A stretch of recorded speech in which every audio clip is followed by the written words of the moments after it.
Let's start the solution of concept of physics, part 1.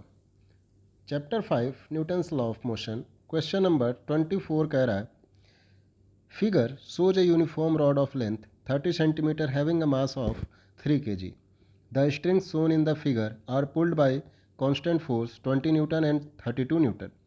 Find the force exerted by the 20 Newton a part of rod of 10 cm part. All the surface are smooth and the string and the pulleys are light. देखो ये एक rod दे रखी है जिसका मास है 3 kilogram और इसकी total length जो है वो 30 सेंटीमीटर दे रखी है।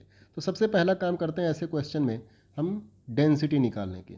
ठीक है, तो डेंसिटी अगर निकालते हैं तो क्या हो जाएगी 30 डिवाइड बाई, हम सेंटीमीटर में ही रखते हैं। ठीक है, तो 30। ठीक है, ये कितना आ जाएगा 1/10 किलोग्राम पर सेंटीमीटर। ठीक है, अब देखो हमें कैलकुलेट करना है कि ये जो 20 सेंटीमीटर वाला लेंथ का पार्ट है वो 10 सेंटीमीटर पर कितना फोर्स लगा रहा होगा। तो सबसे पहले हम दोनों का फ्री बॉडी डायग्राम बनाते हैं। ठीक है, तो 10 सेंटीमीटर और 20 सेंटीमीटर के बीच में एक नॉर्मल रिएक्शन लग रही होगी या फिर कह सकते हैं टेंशन फोर्स लग रही होगी, चूँकि स्ट्रिंग है तो टेंशन लग रही होगी। ठीक है, इसका मास मान लेते हैं 20 सेंटीमीटर वाले का मास m1 है और इसका मास m2 है। ठीक है, तो हम सबसे पहले m1 और m2 निकाल लेते हैं। तो m1 अगर कैलकुलेट करते हैं तो मास इक्वल टू क्या हो जाएगा डेंसिटी इंटू लेंथ। तो डेंसिटी कितनी हमने कैलकुलेट करी 1/10 इंटू लेंथ कितनी है इसकी 20। ठीक है, तो m1 की वैल्यू आ जाएगी 2 kg। ठीक है, ऐसे ही अगर मैं m2 कैलकुलेट करूं तो m1 आ जाएगा अब 2 kg, तो 20 सेंटीमीटर हो गया, तो 10 सेंटीमीटर वाला हो जाएगा 1 kg का। ठीक है, तो अब हम यहाँ पे मास लिख लेते हैं। इसका मास है 2 kg, इसका मास है 1 kg। अब देखो फ्री बॉडी डायग्राम बनाएंगे तो 20 सेंटीमीटर वाले को इधर 32 न्यूटन लग रहा है। ठीक है, तो इधर लगा बना लिया 32 न्यूटन और 10 सेंटीमीटर वाला इधर इसको खींच रहा होगा, मान लेते हैं टेंशन टी से।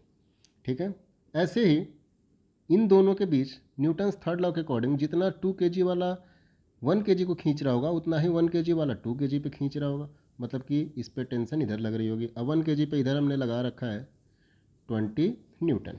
ठीक है, अब चूंकि ये 30 न्यूटन ज़्यादा है तो पूरी स्ट्रिंग इस डायरेक्शन में सपोज ए एक्सेलरेशन से मूव कर रही है, मतलब कि इधर का एक्सेलरेशन इसका इधर आएगा और 1 kg का एक्सेलरेशन ए इधर आएगा। ठीक है, अब दोनों का इक्वेशन लिखते हैं, इक्वेशन ऑफ मोशन। तो 2 kg का अगर इक्वेशन ऑफ मोशन बनाए तो आएगा 30 minus T net force equal to mass times acceleration. तो मास है इसका 2 और एक्सेलरेशन है ए। ठीक है, ऐसे ही 1 kg का अगर फ्री बॉडी डायग्राम बनाए तो इसका आएगा T minus 20 equal to mass times acceleration. तो मास है इसका 1 और एक्सेलरेशन है ए, तो 1 इंटू ए। हमारे पास दो इक्वेशन हो गई 1 एंड 2। इन दोनों को सॉल्व करेंगे और टेंशन की वैल्यू कैलकुलेट करेंगे। ठीक है, तो यहाँ से अगर देखा जाए तो ए की वैल्यू है टी माइनस 20। ठीक है, इक्वेशन 1 से, तो इसकी वैल्यू यहाँ पे पुट कर दो।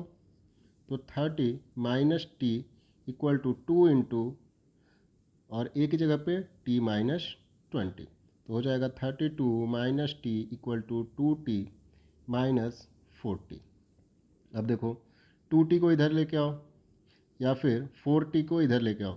40 को जब इधर लेके आओगे तो हो जाएगा 32 प्लस 40 इक्वल टू 3t। ये हो जाएगा आपका 2 और 72 इक्वल टू 3t। तो t की वैल्यू आ गई 24 Newton.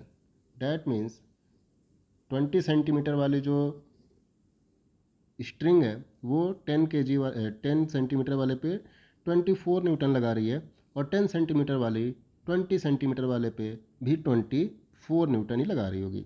I hope you understand it well. Thank you.